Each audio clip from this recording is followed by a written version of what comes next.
again, about the threat we face from the right. Now, State Representative Andy Holt in Tennessee was going to do a fundraiser at his family farm later this month featuring a roasted hog, a petting zoo, live music, hay rides for the kids. Oh, and did I mention we're giving away an AR-15 as a door prize? Now, the AR-15, it turns out, was not the weapon used in Orlando, but it was in a similar category to an AR-15 with some differences.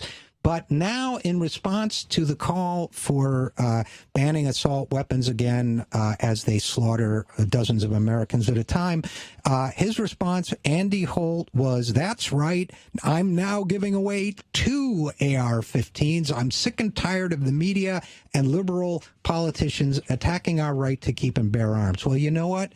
The founders of this country had no idea that something like an AR-15 would ever be invented. You know the kind of weaponry they use? They use single-shot muskets. It never occurred to them. The concept of mass murder was alien to them. So even if you believe that the Second Amendment says what they mistakenly think it says, it makes no sense to think that it's un-American to ban a weapon of mass murder. It's not un-American at all. Lastly, I want to add this. You know, we talked a little bit about Chris Christie. Chris Christie is the monkey on a leash, and Donald Trump is the organ grinder holding that leash. Let's stop talking about saying it can't happen here, meaning fascism, named after the great book, or that it might happen here. Let's not have that debate anymore. It is happening here. Let's not underestimate what Donald Trump represents to this country.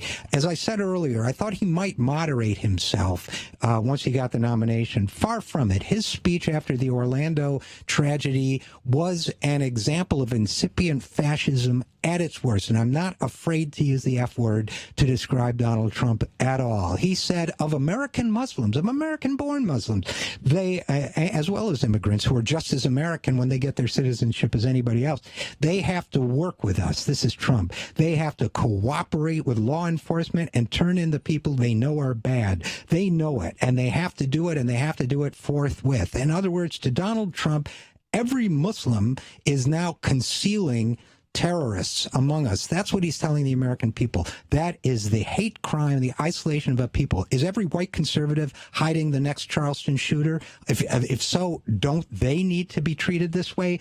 Now, Trump went on to say they have to work with us. They know what's going on. They know he was bad. They knew the people in San Bernardino were bad, but you know what? They didn't turn them in.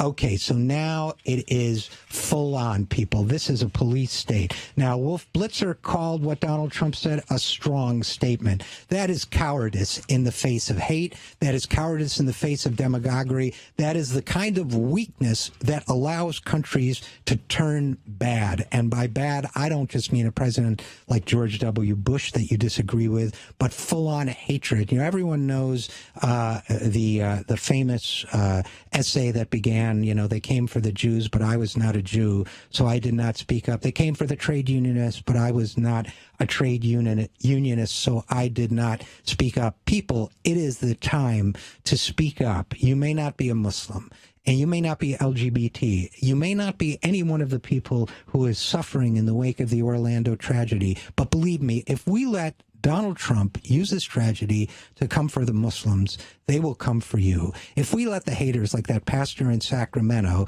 who said he only regretted, a Christian pastor, I might add, who said that he only regretted that more LGBT people weren't killed at the gay club, they will come for gay people, and then they will come for you. If you let people demonize and spread hatred toward any group of Americans, it's not just metaphor, it's not just fancy speech. If some of us are threatened, all of us are threatened. Unless and until we learn that lesson, we are in danger. This is Richard R.J. Eskow. Thank you for listening. To watch more clips from our programs, hit the Watch More Videos button over here. And please be sure to hit the handy-dandy subscribe button so you'll always be up to date. Tag, you're it.